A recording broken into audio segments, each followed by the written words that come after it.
High, good morning everyone. তো ছাতু খেয়ে চলে গেছিলাম জিমে। তারপর জিম থেকে বাড়ি এসে করে নিলাম ব্রেকফাস্ট। ব্রেকফাস্টে ছিল আমার ফেভারিট স্যালাড। তারপর চলে আসলো একটা পার্সেল। আর মা বলল আজকে কোকোকে স্নান করাবে। তো আমি আর মা চলে এসেছি কোকোকে স্নান করাতে। আমাদের সব বিল্লিগুলো তো স্নান করানোর সময় ভীষণ জ্বালাতন করে, স্নান তো করতে চায়ই না। ভীষণ জোরে, জোরে চিৎকার করে।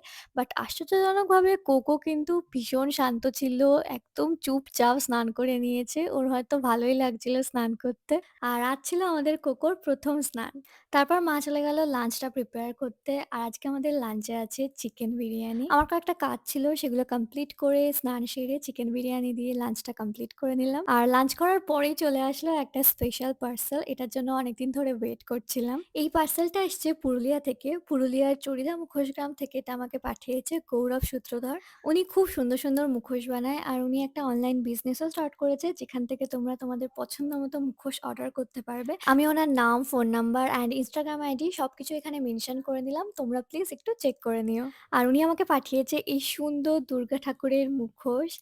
আর সামনেই তো দুর্গাপুজো আসছে। দুর্গাপুজোর সময় এরকম একটা মুখোশ দিয়ে বাড়ি সাজালে খুব ভালো লাগবে। আর আমার মা-বাবার তো এরকম হ্যান্ডমেড জিনিসের প্রতি ভীষণ ভালোবাসা। খুব পছন্দ করে আমার মা-বাবা এরকম জিনিস। এই সুন্দর দুর্গা ঠাকুরের মুখের আদলে তৈরি মুখোশটাকে আমরা আমাদের লিভিং রুমের দেওয়ালে টানালাম, যেটা ভীষণই সুন্দর লাগছে দেখতে। তোমরাও যদি এরকম সুন্দর, সুন্দর মুখোশ দিয়ে তোমাদের বাড়ি সাজাতে চাও তাহলে প্লিজ গৌরব সূত্রধরকে কনট্যাক্ট করো। আর আমাদেরকেই তো চেষ্টা করতে হবে যাতে আমাদের বাংলার এই সুন্দর, সুন্দর হস্তশিল্পগুলো আমাদের থেকে হারিয়ে না যায়। আর এরকম টাইপের তো আরো একটা মুখোশ কদিন আগে আমার বাবা নিয়ে এসেছিল বাঁকুড়া থেকে। তো তারপর বিকেলের দিকে একটা শাড়ি আসলো আমি পুজোর জন্য যেটা অর্ডার করেছিলাম। So that's it for today. By.